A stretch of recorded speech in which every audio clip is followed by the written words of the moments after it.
Morning, y'all. Dan Millay with your sports here. Appreciate you joining us. Y'all remember this? About 5 months ago, Carthage, led by head coach Scott Surratt and the rest of the Bulldog Brigade, whooping West Orange Stark 49-21 in the state championship at Jerry World.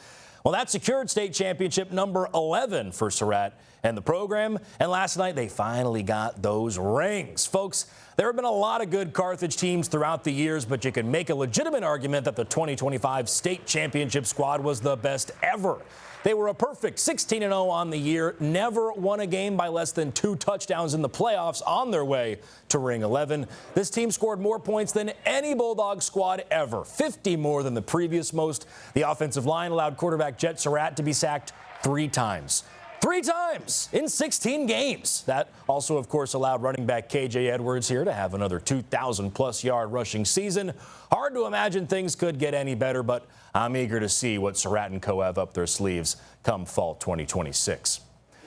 Bringing things back to the Rose City yesterday afternoon, Tyler High saw a trio of track and field stars signed to compete in college, and Braxton Tatum, Soraya Simmons, and Elijah Hayward. But we're going to focus on Hayward because he had a somewhat topsy-turvy time leading into yesterday's commitment.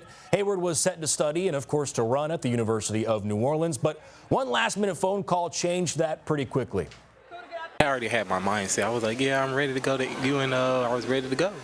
Then next thing you know, I get a text from my mother and be like, hey, Northwestern hit us up, and they were like, they wanted to see about giving you a full scholarship. It was an immediate yes to me because, like, once again, a full scholarship is the best thing you can ask for. So that's a young man thinking about his future. He said, free school, count me in.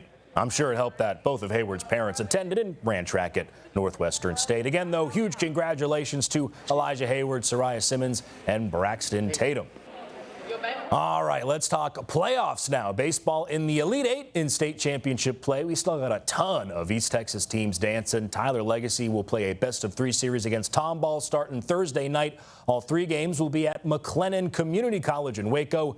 Pleasant Grove's got Salina. They'll play 3 starting this Wednesday night. They will alternate home games. Hawks have got the first home game. They'll be hosting that first game. Bullard will play a 3-game series with Hargrave at Sam Houston State. Game 1 is set for Wednesday night. Frankston's got Shelbyville, all 3 games at Hallsville beginning Thursday night. Beckville and Overton will do battle at Tatum High School. First game is Wednesday night. And Union Hill and Groveton Centerville will face off in a 1-game playoff. Pressure's on Saturday night in Rusk. Still a trio of East Texas softball teams alive and well, too. The ladies even deeper into their state runs. They're in the Final Four, a.k.a. the state semifinals. First off, Bullard's got Corpus Christi Calallen in a best-of-3 at Cypress Ranch High School with Game 1 set for Wednesday night. The Panthers in the state semis for the first time since 2022. Mineola will take on Iowa Park. Their series set for Walnut Grove High School starting Wednesday night.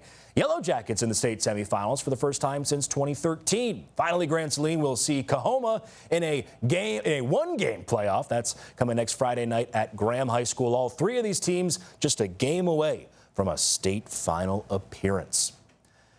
That's all the time we have for sports. Morning, y'all. Back to y'all.